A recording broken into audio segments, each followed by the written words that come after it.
Good day mga kaibigan, meron po tayong ire-repair na Hisense. Ayan, pabalik-balik yung logo niya, no? May mga upload na rin ako nito, parang same issue lang din. Yan, sa mga newbie na na hindi pa alam yung ganitong trouble. Para sa inyo yung video ito.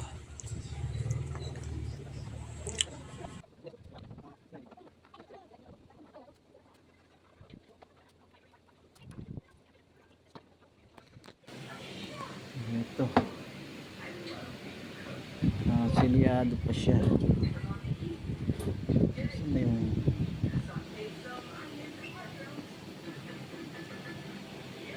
Ito yung model number. Hindi na bago to sa mga technician, no? Pag mga ganitong trouble.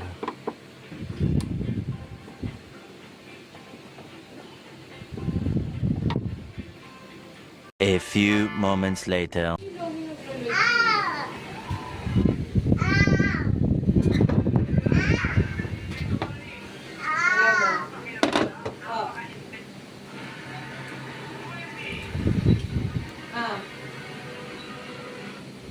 Ayos dun.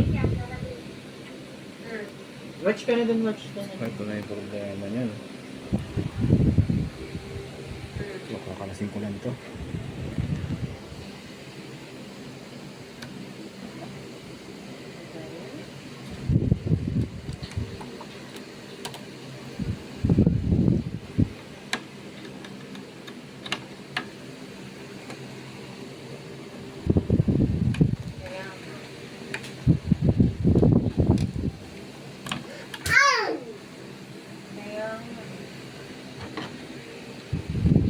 Tapos anong kalokohan na naman iba ng gagawin?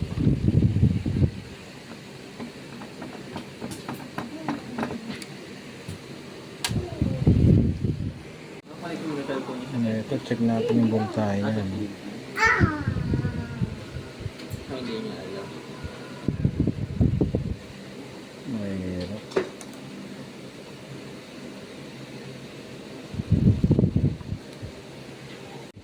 Ito, may karga pa siya. Ginawin o tinig lang? Meron pa siyang karga. Bryce! Huwag kang gawa dyan! So, ano na siya, tanggal. Stress na natin itong soldering oil. Shoot, shoot.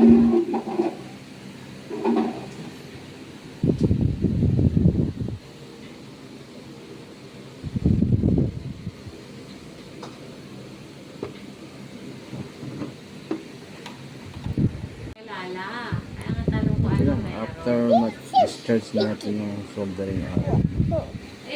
May naipit dun sa kliyente ko. Kailangan makuha. Yan, laki ng charges. Kaya tinatry ko lang naman kung may kakilala pa ka.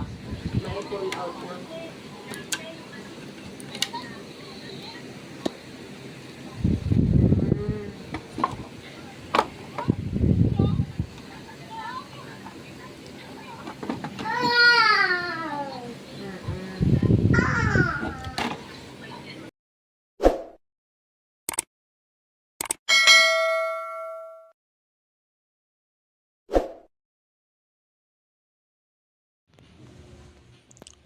Dyan mga kaibigan, bali nabaklas ko na yung capacitor. Dyan madali nang baklasin yung capacitor, no? Hatakin nyo lang habang hinihinang nyo siya. Hatakin nyo lang para mahugot nyo siya, no? Bali ang value nito 10 UF 350 volts. Ang meron ako dito yung 22 UF 350 volts. Ayan, 22 UF. So yan, pwede na yan gamitin. Kasi yung 10 UF plus 10 UF is equivalent to 20. So sumobra lang siya ng konti.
sabi niya 15. Alam ko.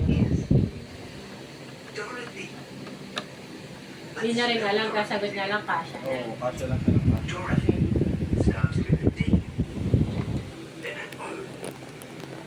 Ba't pala hindi na lang din sa pinagbilan ng mga tingka? Hindi ko ako kulitay nga. Meron din daw, nakita Ayun nga, ko. tuwa sila. Ayun nga. Ito tayo nga. The dinosaur. Ayun, no? Tagpan na siya.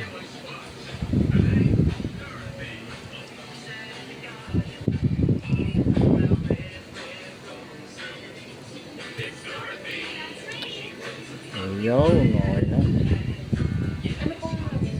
Sira yung capacitor. Bali ito, bago na yun. Buti hindi sira board.